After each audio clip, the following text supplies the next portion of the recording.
¿Quién era Justin Mon y por qué odiaba al gobierno de Estados Unidos? En enero de 2024, Justin Mon tenía 32 años y vivía con sus padres en Levittown, una localidad del condado de Bucks, en el estado de Pensilvania, Estados Unidos. A primera vista, su historia no parecía la de un hombre que terminaría protagonizando uno de los crímenes más impactantes de aquel año. Justin se había graduado en 2014 en la Universidad Estatal de Pensilvania, donde estudió administración de agronegocios. Después de terminar la universidad, intentó incorporarse al mercado laboral, pero su trayectoria profesional fue inestable. Entre 2014 y 2020, ocupó diferentes empleos de corta duración, algunos de ellos en Colorado, y durante años presentó solicitudes para cientos de puestos de trabajo. Con el tiempo comenzó a responsabilizar a otras personas y, especialmente, al gobierno de Estados Unidos por sus dificultades profesionales y económicas. Una de sus principales obsesiones eran las deudas relacionadas con sus estudios universitarios. En 2022, Justin presentó una demanda contra el Departamento de Educación de Estados Unidos en la que reclamaba $10 millones. Sostenía que no había recibido suficiente información sobre las dificultades que tendría para conseguir un empleo que le permitiera pagar sus préstamos universitarios. La demanda no prosperó. También había presentado anteriormente otra acción judicial contra una compañía donde había trabajado, asegurando que había sufrido discriminación laboral. Justin fue desarrollando la convicción de que existía un sistema que actuaba deliberadamente contra él. Llegó a atribuir sus problemas para conseguir estabilidad profesional a su condición de hombre blanco con estudios superiores. Paralelamente, comenzó a publicar textos cada vez más radicales en Internet. En 2020, escribió un manifiesto en el que hablaba de una futura revolución violenta en Estados Unidos. En esos escritos culpaba al gobierno y a generaciones anteriores de haber perjudicado económicamente a los jóvenes, y presentaba la violencia como una posible respuesta contra quienes consideraba responsables. Sus ideas antigubernamentales continuaron creciendo durante los años siguientes. Mientras tanto, había regresado a vivir con sus padres. Su madre, Denise Mon, explicaría posteriormente que ella y su marido continuaban ayudándolo económicamente y tratando de orientarlo mientras buscaba trabajo. Su padre era Michael Mon, de 68 años. Michael era ingeniero civil y había trabajado durante aproximadamente 20 años como funcionario federal en el Cuerpo de Ingenieros del Ejército de Estados Unidos, concretamente en el área geoambiental del Distrito de Filadelfia. Era importante distinguir algo. Michael no era un soldado, era un empleado civil del gobierno federal. Pero para Justin, esa relación laboral terminaría adquiriendo un significado completamente diferente. Sus conflictos judiciales habían alimentado su convencimiento de que funcionarios federales estaban participando en una conspiración contra él. Incluso llegó a creer que su propio padre había perjudicado deliberadamente una de sus demandas, al proporcionar información que terminó siendo utilizada en su contra. Su resentimiento dejó de dirigirse únicamente contra instituciones abstractas. Comenzó a señalar a personas concretas. Durante los meses anteriores a enero de 2024, realizó búsquedas relacionadas con edificios gubernamentales, armas y explosivos. También preparó escritos en los que desarrollaba sus ideas sobre una rebelión contra el gobierno. La fiscalía demostraría posteriormente que aquella actividad formaba parte de una preparación mucho más amplia. El último paso ocurrió el 29 de enero de 2024. Ese día, Justin acudió a una tienda de armas en Croydon, Pensilvania. Compró legalmente una pistola de 9 milímetros. Hasta ese momento no tenía antecedentes penales importantes. Regresó con el arma a la casa que compartía con sus padres. Michael continuaba ayudando económicamente a su hijo y, según Denise, la relación entre ambos seguía siendo la habitual entre un padre y un hijo. Pero Justin ya había comenzado a considerar a aquel hombre de 68 años como parte del gobierno que decía combatir. Al día siguiente, 30 de enero de 2024, padre e hijo quedaron juntos dentro de la vivienda. y Justine llevaba consigo la pistola que había comprado apenas un día antes. El asesinato y la decapitación de su padre. El 30 de enero de 2024, Michael Mon estaba en la casa familiar de Levittown. Su esposa, Denise, salió de la vivienda durante parte del día. Justine permaneció allí con su padre. En algún momento, ambos estuvieron en un baño situado en la planta baja de la casa. Fue allí donde ocurrió el ataque. Según las pruebas presentadas por la fiscalía, Justine utilizó la pistola de 9 milímetros que había adquirido el día anterior y disparó a Michael en la cabeza. El disparo fue mortal. La autopsia establecería que Michael murió como consecuencia de aquella herida, antes de que su hijo realizara lo que ocurrió después. Justine permaneció dentro del baño con el cadáver, utilizando primero un cuchillo de cocina y posteriormente un machete. Decapitó a su propio padre. Después envolvió la cabeza en plástico y la colocó dentro de una olla. Pero su intención no era únicamente ocultar lo que acababa de hacer. Quería utilizar el crimen para transmitir un mensaje. Justine llevó la cabeza a otra habitación de la casa, donde tenía acceso a una computadora. Preparó una grabación. Ante la cámara apareció con guantes y mostró la cabeza de Michael mientras desarrollaba durante aproximadamente 14 minutos un discurso contra el gobierno de Estados Unidos. En aquella grabación identificó a su padre como un funcionario federal que había trabajado durante 20 años para el gobierno. Lo llamó traidor. A partir de ahí, el mensaje fue mucho más allá de su conflicto familiar. Justine pidió ataques contra funcionarios públicos y trató de presentar la muerte de Michael como el comienzo de una rebelión política. Habló de inmigración, economía, criminalidad, política exterior y diferentes teorías conspirativas. También exigió cambios en el gobierno y animó a otras personas a levantarse contra las autoridades federales. La grabación fue publicada en YouTube. Permaneció disponible durante varias horas antes de que la plataforma la retirara por contener violencia gráfica y mensajes que promovían actos violentos. Para entonces ya había sido vista miles de veces. Dentro de la vivienda, mientras tanto, permanecía el cuerpo de Michael. Justine no se quedó esperando la llegada de la policía. Tomó el automóvil de su padre, un Toyota Corolla, y abandonó Levittown. Llevó consigo la pistola. Su destino no fue elegido al azar. Pretendía dirigirse hacia una instalación de la Guardia Nacional de Pensilvania, situada a más de 100 kilómetros de la casa. Su objetivo, según determinarían posteriormente los investigadores, estaba conectado con las mismas ideas expresadas en el video. Justine quería ponerse en contacto con integrantes de esa fuerza y tratar de convencerlos de participar en una movilización contra el gobierno federal. Mientras él conducía hacia el oeste de Pensilvania, nadie de su familia sabía todavía exactamente qué había ocurrido. Denise regresó a casa aquel mismo día. Había visto a su marido durante la hora del almuerzo y se había despedido de él con normalidad. Horas después, volvió a entrar en la vivienda. Comenzó a buscarlo. Finalmente llegó hasta el baño de la planta baja. Allí encontró el cuerpo de Michael. Estaba decapitado. Denise salió desesperada de la casa y buscó ayuda entre los vecinos. Una llamada al número de emergencias puso en marcha la respuesta policial. Para los agentes, el primer objetivo era localizar al hijo desaparecido. Pero ya había otro elemento circulando públicamente. El video publicado por Justine mostraba no solamente que conocía lo ocurrido, mostraba que había convertido la cabeza de su padre en parte de un mensaje dirigido al gobierno. La policía comenzó a buscarlo, y el automóvil de Michael avanzaba hacia una instalación militar. El video, la huida y la captura en una base militar. Mientras la policía investigaba la casa de Levittown, Justine Mon conducía hacia Fort Indian Town Gap, una instalación donde se encuentra el cuartel general de la Guardia Nacional de Pensilvania. El recorrido desde la vivienda familiar era de más de 100 kilómetros. Justine llegó aquella misma noche. No tenía autorización para entrar.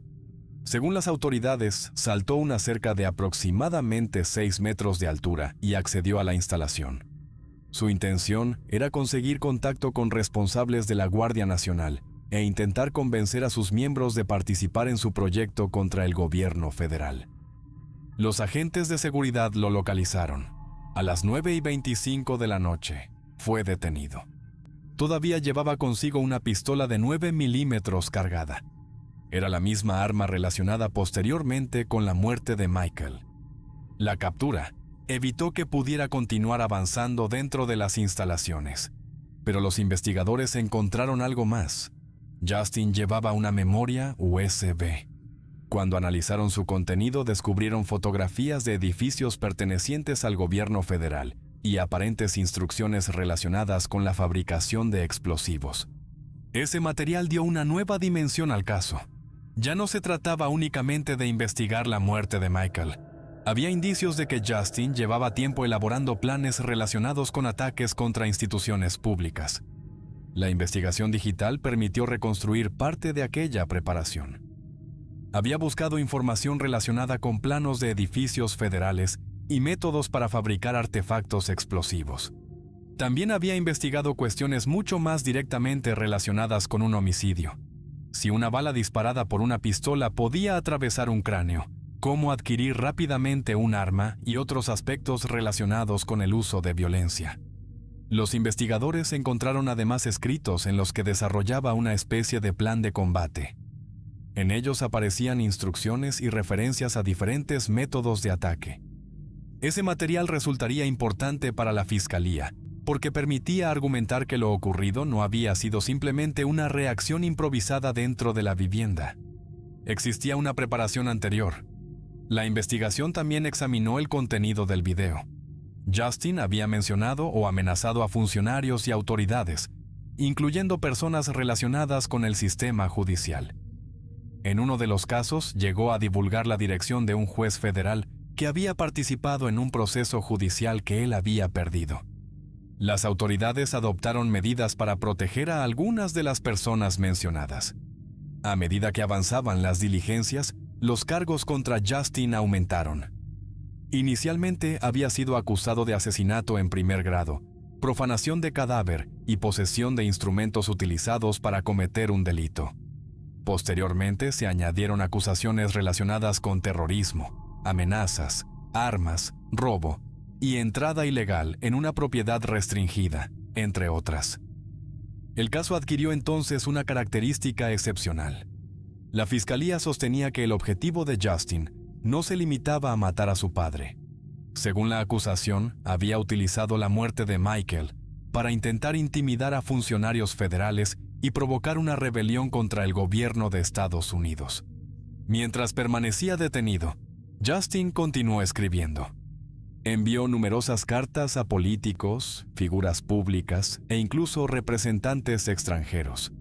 En algunas de ellas reconoció sus actos y desarrolló nuevamente sus teorías sobre el gobierno. También pidió asilo político a Rusia y escribió al representante diplomático ruso en Estados Unidos. Todas aquellas afirmaciones provocaron una cuestión inevitable. ¿Justin sufría un trastorno mental que le impedía comprender el proceso judicial? La respuesta determinaría si podía ser llevado a juicio. La defensa contrató a un especialista que inicialmente habló de esquizofrenia y posteriormente de un trastorno delirante. El experto señaló como prueba las ideas grandiosas y persecutorias expresadas por Justin. Pero otra psicóloga forense llegó a una conclusión diferente. Consideró que, pese a sus creencias extrañas, Justin era inteligente, entendía las acusaciones y podía colaborar racionalmente con un abogado. El juez debía decidir entre ambas evaluaciones. El 1 de agosto de 2024, resolvió que Justin tenía capacidad mental suficiente para ser juzgado. El camino hacia el juicio quedó abierto. El juicio y la cadena perpetua. El juicio de Justin Mohan comenzó el 7 de julio de 2025, en el condado de Bucks, Pensilvania. Para entonces tenía 33 años. El proceso tenía una particularidad importante. No habría jurado popular. Justin había renunciado a ese derecho, por lo que sería el juez Stephen Corr quien escucharía las pruebas y decidiría si era culpable. La fiscalía presentó el caso como un crimen premeditado, calculado y organizado. Entre las pruebas estaban las búsquedas realizadas antes de los hechos, la compra de la pistola, los escritos antigubernamentales, el material hallado en la memoria USB, las cartas enviadas desde prisión y el propio video publicado en Internet. Justin decidió declarar. Su explicación fue sorprendente. Aseguró que inicialmente no pretendía matar a su padre. Según él, quería realizar lo que en Estados Unidos se conoce como una detención ciudadana. Retener a una persona porque considera que ha cometido un delito. Justin afirmó que pretendía detener a Michael por supuestas declaraciones falsas y por lo que él denominaba traición. Según su versión, entró en el baño y comunicó a su padre que iba a detenerlo. Michael se habría resistido e intentado quitarle el arma. Justin dijo entonces que dispararle se convirtió en su plan B, es decir, su segunda opción. La fiscalía mostró al tribunal un cuaderno suyo donde precisamente aparecía una planificación alternativa asociada al uso de violencia. Su explicación tampoco resolvía lo ocurrido posteriormente. Cuando le preguntaron por qué había decapitado a Michael, Justin reconoció que lo hizo deliberadamente para utilizar la cabeza en su mensaje político. Dijo que buscaba producir un impacto suficientemente fuerte como para que su grabación se difundiera ampliamente y para presionar a trabajadores federales a abandonar sus puestos. El juez no aceptó que aquello transformara el homicidio en un acto legítimo de defensa. Para la fiscalía, la compra previa del arma, las investigaciones realizadas en Internet y los planes escritos demostraban que la muerte había sido preparada. El 11 de julio de 2025, Stephen Corr anunció su decisión. Justin Mohan fue declarado culpable de asesinato en primer grado. También fue condenado por otros delitos, entre ellos terrorismo, amenazas, profanación de cadáver y diferentes infracciones relacionadas con armas y comunicaciones. El condado de Bucks destacó que se trataba de la primera condena obtenida, aplicando específicamente la legislación de Pensilvania sobre terrorismo. La condena por asesinato en primer grado determinaba la pena principal. El juez impuso cadena perpetua sin posibilidad de libertad condicional. Michael tenía 68 años cuando fue asesinado. Durante la audiencia de sentencia, miembros de su familia lo recordaron como un esposo y padre dedicado, que había continuado ayudando a Justin, incluso cuando éste ya había superado los 30 años y seguía teniendo dificultades económicas. Pero el procedimiento todavía no había terminado completamente. Justin presentó un recurso contra la condena. El caso llegó al Tribunal Superior de Pensilvania. El 2 de marzo de 2026, 3 magistrados analizaron sus argumentos y rechazaron el recurso, manteniendo la sentencia impuesta en julio de 2025. La resolución identifica expresamente la condena por asesinato en primer grado y la sentencia dictada el 11 de julio de 2025. Así quedó confirmada, en esa instancia, la consecuencia principal del proceso. Justin había afirmado que estaba realizando una detención legítima y que matara a su padre había sido solamente una segunda opción, después de que Michael se resistiera. La justicia rechazó esa explicación. Las pruebas mostraban una preparación previa y un objetivo mucho más amplio: utilizar la muerte de su propio padre como parte de una campaña de amenazas contra funcionarios e instituciones del gobierno. Por eso, el hombre que había convertido el crimen en un mensaje público terminó condenado a permanecer el resto de su vida en prisión, sin posibilidad de obtener libertad condicional. Espero que esta historia les haya gustado. Es un placer para mí compartir esos relatos con ustedes. Comparte este video con otras personas para que sigamos creciendo y más relatos lleguen a más gente. Escríbeme sus experiencias y sus opiniones en los comentarios. Eso me ayuda a seguir mejorando.